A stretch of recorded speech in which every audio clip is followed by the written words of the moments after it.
My busybody neighbor. In the heart of Obalende, there lived a woman named Mama Ja. Mama Ja did not need a radio or a newspaper. She was the CNN and the breaking news of the street. If a husband and wife whispered in their bedroom, Mama Ja heard it from their balcony. If a pot of soup is burnt in house number 4, Mama Ja was the first to tell house number 10 that the woman there was a lazy cook. She was the undisputed president of the Amebo Association. Her neck was longer than a giraffe's because she was always stretching it over people's fences. One Tuesday morning, Mama Ja was at her duty post, leaning over the veranda with a piece of chewing stick. She saw a new tenant moving into the flat downstairs. The tenant was tall, stern-looking woman who did not smile. She carried a heavy camouflage kit bag. "Hey," Mama Ja eased. "Look at this one. She looks like she hasn't eaten since 1999. I bet she's a runaway wife."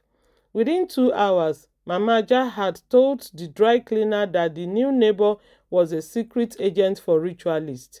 By evening, she told the bread seller that the woman was actually a man dressed as a woman. The new neighbor was Major Sandra, a high-ranking military officer who had just returned from a peacekeeping mission. She wanted one thing, which is peace. Mama Ja would not let her have it. One afternoon, while Major Sandra was out, Mama Ja used a spare key she borrowed from the landlord's cabinet to enter Major's apartment. She wanted to see if the woman had juju or stolen money.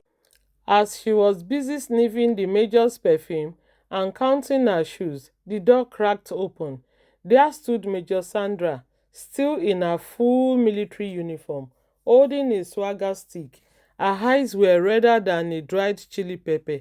Good afternoon, ma," Mama Ja squeaked, her nails shaking like a leaf in the wind. I saw a cockroach enter your room, and as a good neighbor, I came to kill it." Major Sandra did not scream. She did not call the police. She simply locked the door from the inside and dropped the key in her bag. "So you are the neighborhood pest control?" Major Sandra asked in a voice as cold as ice. "Since you love other people's business so much, I will give you a job." For the next 4 hours, the busybody Mama Ja learned what military discipline meant: the frog jump. Mama Ja had to frog jump from the kitchen to the balcony, shouting, "I will always mind my business."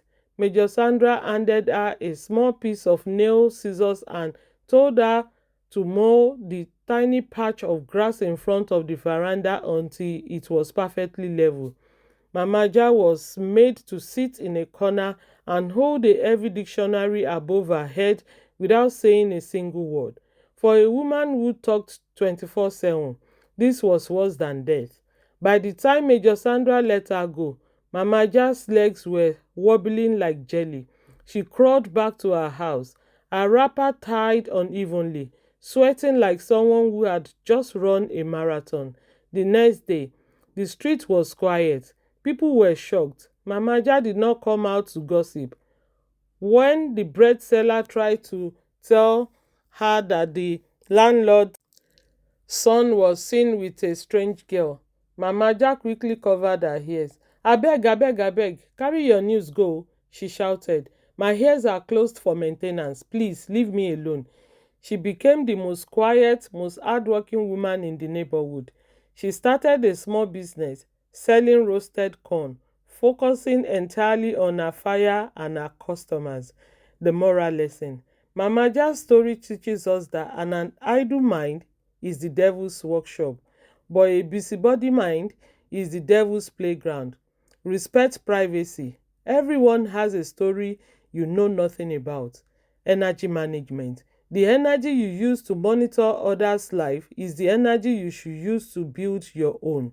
Consequences: if you don't learn to discipline yourself, life will find a Major Sandra to discipline you in a hard way.